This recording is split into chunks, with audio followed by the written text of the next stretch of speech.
All right, let's jump right in today.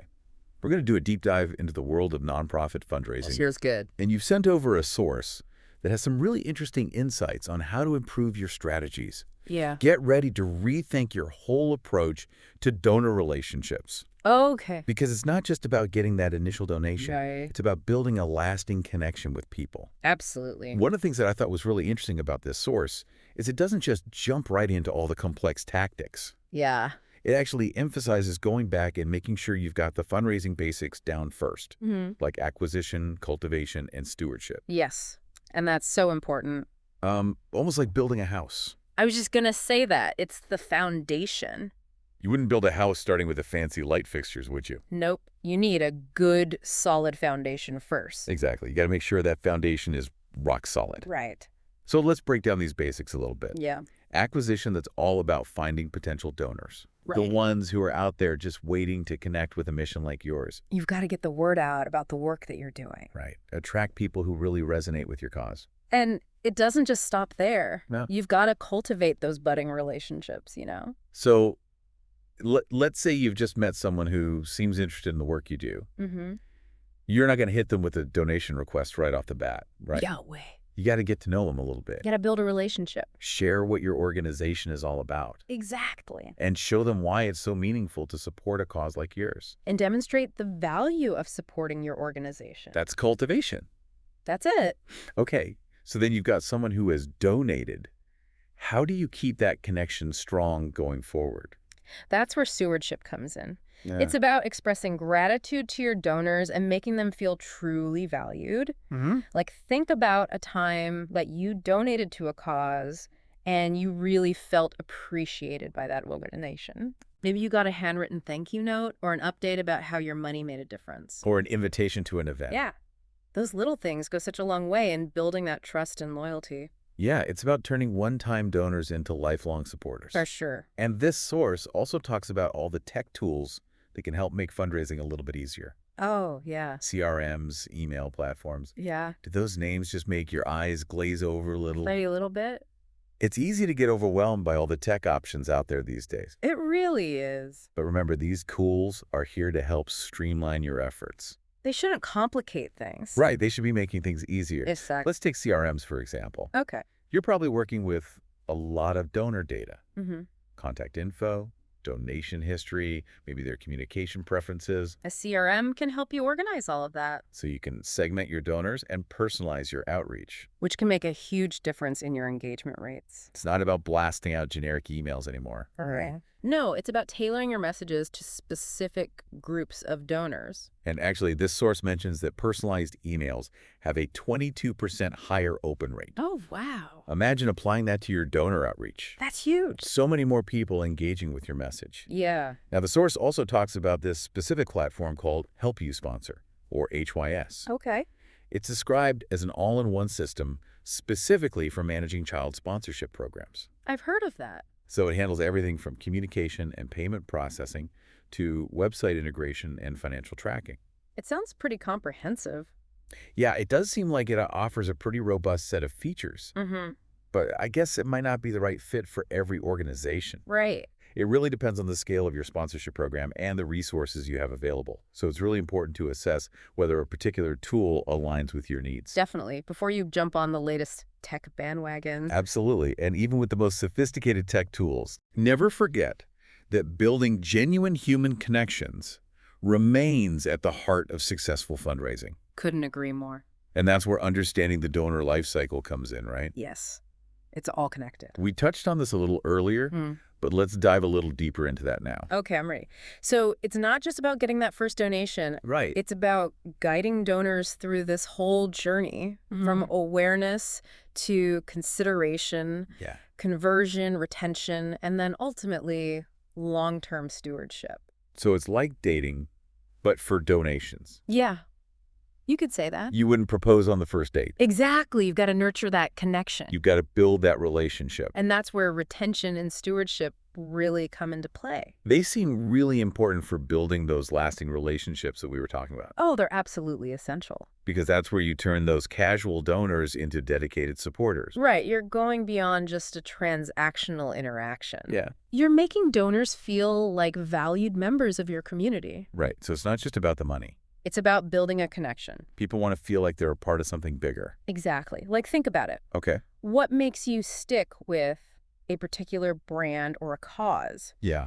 It's probably not just about the product or service they offer. No. It's about how they make you feel.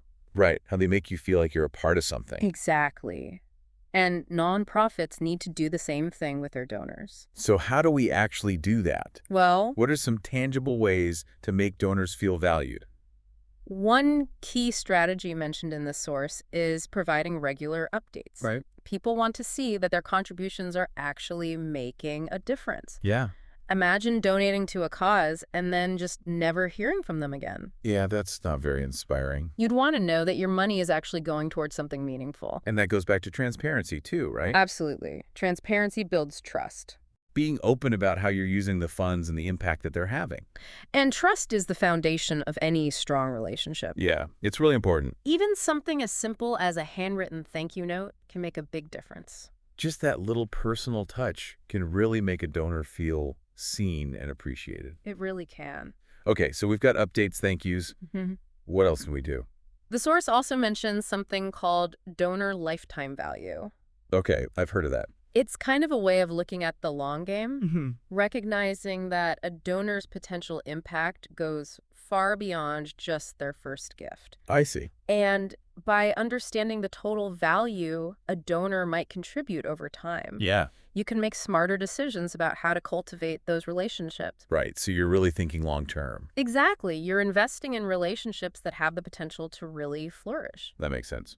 Now, let's switch gears a little bit Okay. and talk about child sponsorship programs. I'm really curious about this. Yeah. It seems like they require a really nuanced approach to donor engagement They do. because you're dealing with these sensitive stories and you have to earn the trust of sponsors who want to know that their contributions are being used responsibly. You need to build that trust. And this source really emphasizes the importance of communication in these programs. Yes. Clear, consistent communication. So what does that actually look like in practice? What kind of information should be shared with sponsors? Right. Well, it's really important to provide updates on the child's progress, Okay. whether that's through letters, photos, or even video calls. Yeah, something that really connects the sponsor with the child. It lets them see the impact of their contributions firsthand. I can imagine that would be incredibly powerful for a sponsor. It is. Seeing those tangible results, strengthening that bond. It can really inspire continued support. Okay, that makes sense. But what about the financial side of things? Yeah, how do you ensure transparency there? Transparency is absolutely crucial when it comes to finances. Right, especially with child sponsorship. Especially with child sponsorships. So the source mentions robust financial tracking as a key element. Yeah, sponsors need to know their money is being used wisely. And effectively. And this is where technology can really come in handy. Okay. Remember, Help You Sponsor. Yeah. That platform we were talking about earlier. Well, this source highlights how HYS can really facilitate transparent financial management. Okay, so they can provide those detailed reports, breakdowns of how the funds are being allocated. Exactly. It takes a lot of the guesswork out of it. So it seems like HYS could be a game changer for organizations running child sponsorship programs. It definitely could. It streamlines communication, gives those detailed financial reports, Yeah. takes care of a lot of the heavy lifting. It does a lot of the work for you. But is a system like that truly essential for every organization managing sponsorships? That's a good question. What if you're a smaller nonprofit with limited resources? Well, HYS is great, but it might not be feasible for every organization. Right. Smaller nonprofits might need to find simpler, more cost-effective solutions. So maybe a combination of good old-fashioned spreadsheets and some free or low-cost tech tools. Exactly. It's about finding what works best for your specific needs and budget. And making sure the technology serves your mission. Yes, the technology should serve you, not the other way around. Right. It should empower you. Absolutely. But even with the right tools in place, Mm-hmm. it all comes back to that human connection, right? Always. Making those sponsors feel like they're valued partners in your mission. You nailed it. Technology can enhance our efforts. Yeah. But it's the human connection that truly drives successful fundraising. For sure. Now, circling back to individual giving strategies for a moment. Okay. We were discussing the donor life cycle earlier. Mm-hmm. What stood out to you about that concept? Well, for me, it was really the emphasis on cultivating those donors beyond that initial transaction. Mm-hmm. It's about building a relationship. Building a relationship. That's based on shared values and a commitment to creating real impact. I like that. It really reframes the whole idea of fundraising. It does. It's not just about asking for money. No. It's about inviting people to be a part of something meaningful. It's about joining a movement. Right. Exactly. Really. And when donors feel like they're truly a part of something, Mm-hmm. they're more likely to stay engaged and invested for the long haul. That's the goal. Absolutely. Now, that brings us to another crucial element mentioned in the source. Okay. Donor recognition.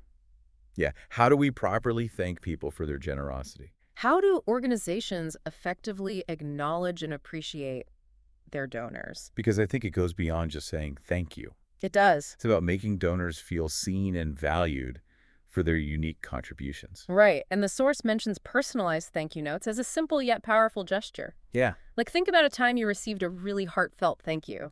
Oh, yeah. It probably made you feel pretty good. Yeah, it shows that someone took the time to acknowledge you.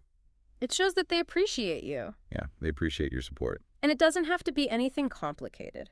Right. Sometimes the simplest gestures are the most meaningful. I agree. So we've got personalized thank yous. Uh-huh. What else? I'm also curious about tiered recognition programs. Oh, yeah. How do those work? So tiered recognition programs are a way of acknowledging donors who give at different levels. Mm-hmm. It's a way of showing appreciation, but also incentivizing increased giving. I see. Yeah. It's like a little VIP club for philanthropy. You got it. It makes people feel like they're part of an exclusive group. That their contributions are making a tangible difference. Exactly. So beyond just the tiered programs, Mm-hmm. the source also talks about creating opportunities for deeper involvement. Yes. This is so important. I think that's such a great way to build stronger connections with donors. It is. So offering opportunities to volunteer, to attend events, or even just tour your facilities. Yeah. So they can experience your mission firsthand and feel more invested in your work. You're spot on. It creates a sense of community and shared purpose. Right. Like they're not just writing a check. They're active participants in making a difference. I love that. Yeah? It really elevates the fundraising experience It does. to something more meaningful and impactful. Absolutely. Now, this source also touches on the importance of setting data-driven goals when it comes to implementing technology. Yeah, that's really important. Why is that so crucial? It's like, you get so excited about all this fancy new technology, Yeah. but if you don't have any clear goals, Yeah. it's kind of like setting sail without a map. Oh, I like that. Data can help you chart a course, track your progress, You need that direction. and make adjustments along the way. Yeah, that makes sense. So it's not just about getting these shiny new tools. Right. It's about using them strategically to achieve specific outcomes. Exactly.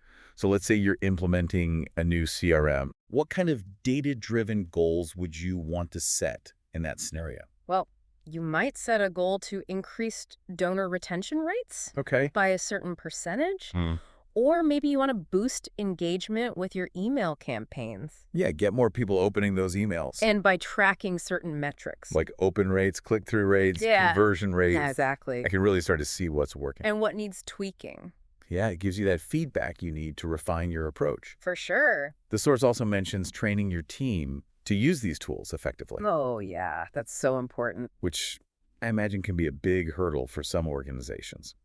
Technology is only as good as the people who are using it. Yeah. Investing in proper training can really make a world of difference. Right. Like, what's the point of having this super fancy CRM Exactly. if nobody knows how to use it? It's like having a Ferrari, Okay. but only knowing how to drive in first gear. I like that analogy. You're not getting the full potential. You're not maximizing its power. Exactly. And it really highlights how technology should empower your team, Yes, not replace their skills and expertise. absolutely. So speaking of expertise, Yeah. The source also emphasizes ongoing learning in the fundraising world. Yeah. Why is that so crucial in this field? Well, the fundraising landscape is constantly evolving. It's true. Things change so fast. New technologies emerge, donor preferences shift, Yeah. best practices are continuously being refined. It's like you always got to be on your toes. You gotta stay curious. Keep learning. Yeah. If you want to stay ahead of the curve. That's how you stay relevant. And what are some ways that fundraisers can stay up to date with all of that? Well, there are a ton of resources out there. Okay. The source mentions industry conferences, online courses, webinars, even books. Yeah, the good old-fashioned books. And just networking with other fundraisers can be really valuable. Oh, yeah. So fostering that culture of continuous learning within your organization? It's so important. It's about making professional development a priority. Yeah, I agree. Now, as we wrap up this deep dive, Okay. I want to touch on something that I think is really important. Okay. The human element of fundraising. Yes. This source doesn't just talk about strategies and technology. Mm-hmm. It reminds us that this work is ultimately about connecting with people.